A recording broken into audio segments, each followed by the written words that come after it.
Up অসমৰ ৰাজ্যিক কাৰ্যালয়ত চণ্ডীগড়ৰ বিতৰ্কিত মেয়ৰ নিৰ্বাচনৰ সন্দৰ্ভত সংবাদমেল সম্বোধন কৰে আপ অসমৰ জ্যেষ্ঠ মুখপাত্ৰ অনুৰূপা ডেকা ৰজাই। 30 জানুৱাৰীত চণ্ডীগড়ত মেয়ৰ নিৰ্বাচন হৈছিল। সেই নিৰ্বাচনত আপৰ এজন প্ৰাৰ্থীক অসৎভাৱে পৰাজিত কৰিছিল, য'ত 8টাকৈ বেলট পেপাৰ নষ্ট কৰি পেলোৱা হৈছিল, যিটো কাৰ্যক সহজভাৱে ল'ব পৰা নাছিল আম আদমি পাৰ্টীয়ে। এই ক্ষেত্ৰত ন্যায় বিচাৰি উচ্চতম ন্যায়ালয়ৰ কাষ চাপিছিল আপৰ নেতৃত্ব। উচ্চতম ন্যায়ালয়ে এক ঐতিহাসিক ৰায় প্ৰদান কৰিছে আৰু এই ৰায়ত আপ আৰু ইণ্ডি মৰ্চাৰ বৃহৎ জয় হৈছে। ক'বলৈ গ'লে এয়া গণতন্ত্ৰৰ জয়। চাওক কিদৰে বিজেপিয়ে দুৰ্নীতি আৰু ভ্ৰষ্টাচাৰে ভৰাই পেলাইছিল।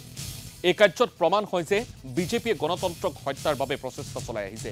যদি এটা সৰু নিৰ্বাচনতে এনে ডাঙৰ কাম কৰিছে, তেতিয়াহ'লে ডাঙৰ নিৰ্বাচনত তেনে কৰা নাই বুলি আমি কেনেকৈ মানি ল'ম। সংবাদমেল সম্বোধন কৰি এই মন্তব্য কৰে আপ অসমৰ জ্যেষ্ঠ মুখপাত্ৰ অনুৰূপা ডেকা ৰজাই।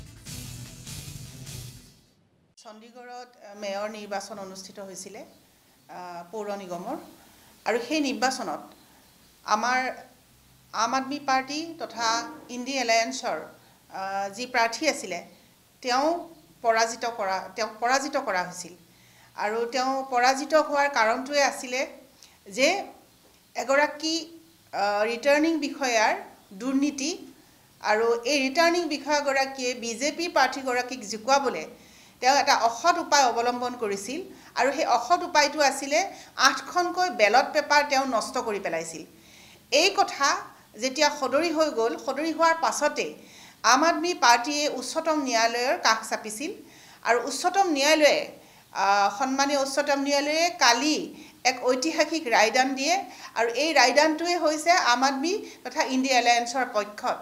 আৰু আমি ইণ্ডি এলায়েন্স আৰু আম আদমি পাৰ্টীয়ে এই ৰায়দানত আমি জয়যুক্ত হৈছোঁ, আৰু আমাৰ যিগৰাকী প্ৰাৰ্থী আছিল তেওঁ জয়ী হোৱা বুলি ইতিমধ্যে ঘোষণা কৰা হৈছে। চণ্ডীগড়